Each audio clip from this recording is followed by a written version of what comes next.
Oi, minha gente, a paz do Senhor Jesus Cristo. Muito feliz por retornar aqui e ter a sua companhia.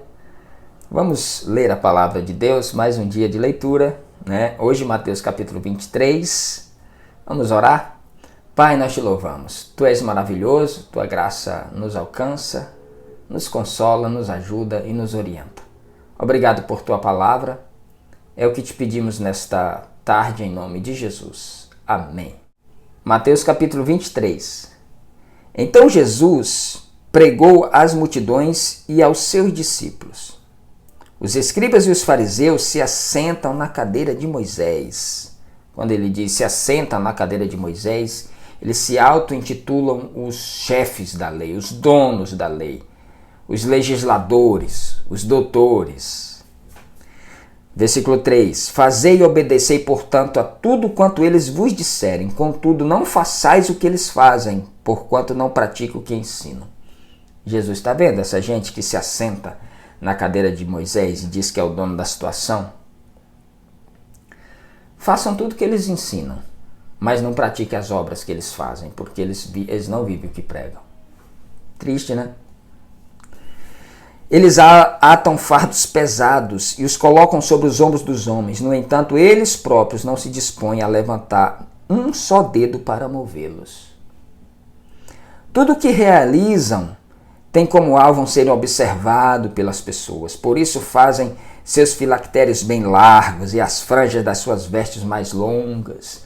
Eles fazem vestes diferenciadas porque tudo o que eles fazem, eles querem ser visto e aplaudido pelos homens. Amam o lugar de honra nos banquetes e os primeiros assentos nas sinagogas.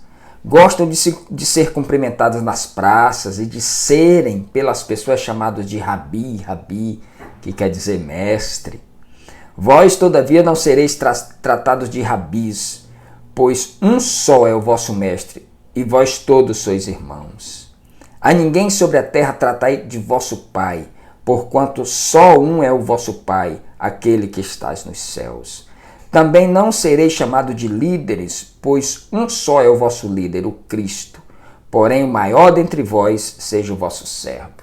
Falou, essa gente aí, esses fariseus aí, eles amam os primeiros lugares, eles amam os púlpitos, eles gostam de microfone, eles gostam de ser chamado de reverendos, eles gostam de ser chamado de apóstolos, essa gente gosta de ser chamado de títulos, eles gostam de títulos, eles gostam de ser ovacionado pelas pessoas, né? Eles gostam de ser reconhecidos nos lugares onde eles vão. Olha lá, o apóstolo tal, o mestre tal, entendeu? E Jesus disse, a ninguém tratais de mestre, porque um só é o vosso mestre, que é Jesus Cristo. Eu falo isso direto. Eu prego na minha igreja e eu digo para eles o seguinte, eu prego um evangelho para você não precisar de mim. Vocês não precisam o evangelho que eu prego, se vocês derem ouvido, vocês não precisam de mim para guiar ninguém. E quando Jesus fala aqui, a ninguém tratai como pai, ele estava dizendo a respeito disso também, né? Porque eles queriam ser os patriarcas do povo, né? Você está debaixo da minha tutela espiritual, você está debaixo da minha cobertura espiritual. Que cobertura espiritual um homem pode dar a outro? Jesus disse, você só tem um pai, é Jesus, você só tem um mestre, é Jesus, você só tem um líder, que é Jesus. Porém, o maior dentre vós seja o vosso servo. Esse é o evangelho. Portanto, todo aquele que a si mesmo se exalta será humilhado, e todo aquele que a si mesmo se humilhar será exaltado. Existe o tempo certo para ser reconhecido, existe o tempo certo para ser erguido, para ser levantado. Ai de vós, aí é que Jesus já vem direto para eles, Jesus já vem solapando mesmo, né?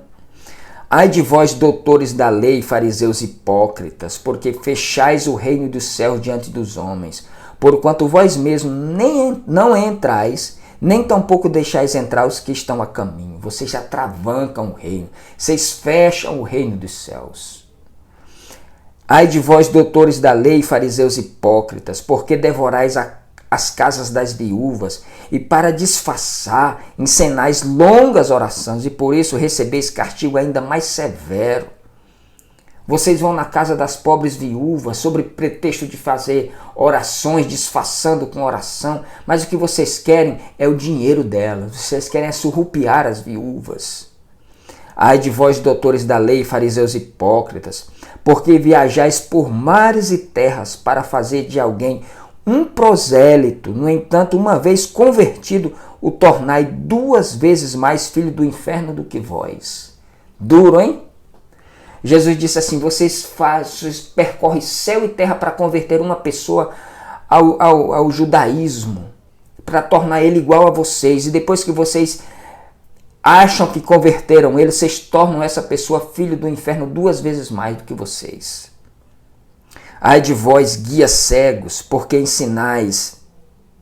Se uma pessoa jurar pelo santuário, isso não tem significado. Porém, se alguém jurar pelo ouro do santuário, fica obrigado a cumprir o que prometeu. Olha a capacidade dos caras. Eles disseram o seguinte, olha, se você jurar pelo altar, isso não quer dizer nada. Mas se você jurar pelo dinheiro que está em cima do altar, você fica obrigado a cumprir.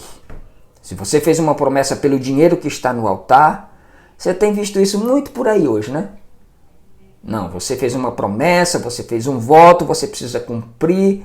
Sabe esse dinheiro, esse Deus movido a grana? Pois é, tá aqui, ó. Guias cegos, tolos e cegos. Pois o que é mais importante? O dinheiro, o ouro ou o santuário que santifica o ouro?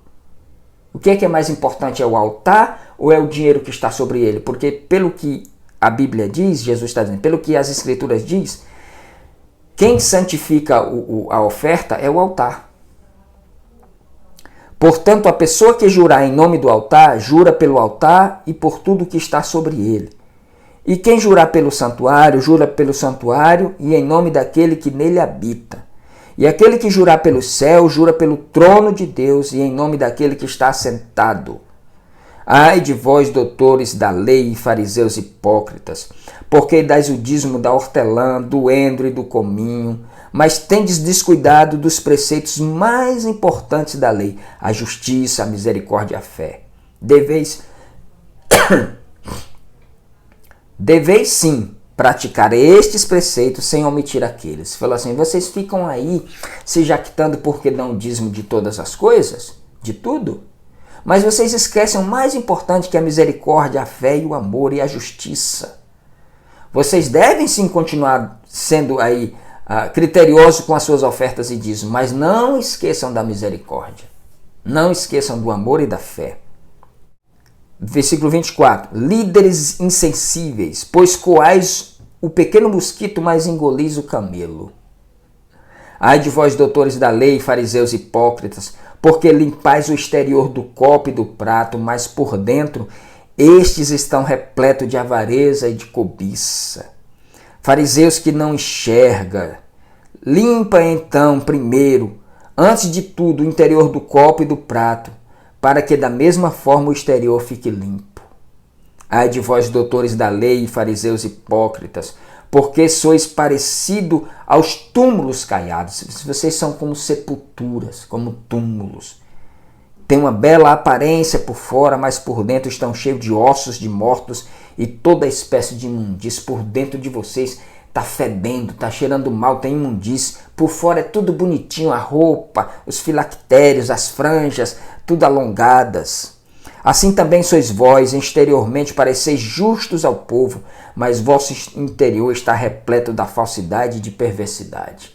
Jesus põe o dedo na ferida aqui, meu irmão. Jesus aqui vem com tudo.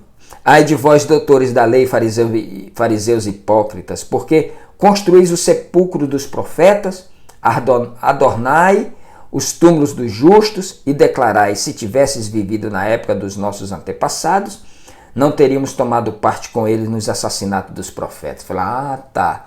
Vocês pegam o túmulo dos profetas aí, ó, de Jeremias, de Elias, né, dos profetas, e vocês reconstrói tudo bonitinho, né?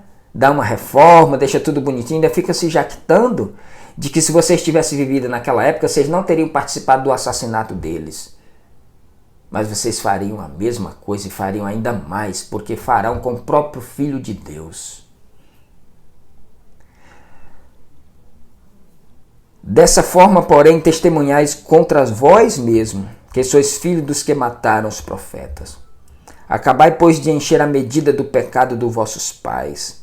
Cobras venenosas, ninho de víboras, como escapareis da condenação do inferno? Por isso, eis que eu vos envio profetas, sábios e mestres. A uns assassinareis e crucificareis, a outros açoitareis nas vossas sinagogas e perseguireis de cidade em cidade. E dessa maneira sobre vós cairá todo o sangue deste justo derramado na terra, desde o sangue do justo Abel até o sangue de Zacarias, filho de Baraquias, a quem mataste entre o santuário e o altar. Falou, vocês já fizeram isso, vocês ainda continuarão fazendo. Com toda certeza vos asseguro que tudo isso ocorrerá a esta geração. Ó Jerusalém, Jerusalém, que assassina os profetas, que apedreja os que a ti são enviados. Quantas vezes eu quis reunir os teus filhos, como a galinha acolhe os seus pintinhos debaixo das suas asas, mas vós não aceitastes. Eis que a vossa casa ficará abandonada. Pois eu vos declaro que a partir de agora, de modo algum me vereis, até que venhais a dizer, bendito é o que vem em nome do Senhor. Jesus aqui, depois que foi inquirido, depois que foi questionado pelos fariseus, pelos herodianos, pelos saduceus, pelos peritos da lei, pelos juízes, ele traz aqui uma lição, um desabafo aqui, mostrando as entranhas daquela gente, dizendo, olha, vocês são isso, vocês são esse tipo de gente. E ele olha para Jerusalém e diz, Jerusalém, eu muitas vezes quis te agasalhar, eu quis ajuntar você, eu quis cobrir você, eu quis proteger você, mas vocês não quiseram, vocês não me receberam. Vai chegar o dia em que você ficará deserta e abandonada. Que Deus nos livre dessa rejeição. Todo aquele que rejeita a palavra do Senhor, ele está se expondo a um perigo imenso. Ele está se expondo a um perigo terrível. Não deixe isso acontecer na sua vida, meu irmão. Que Deus abençoe a sua vida. A gente se vê amanhã.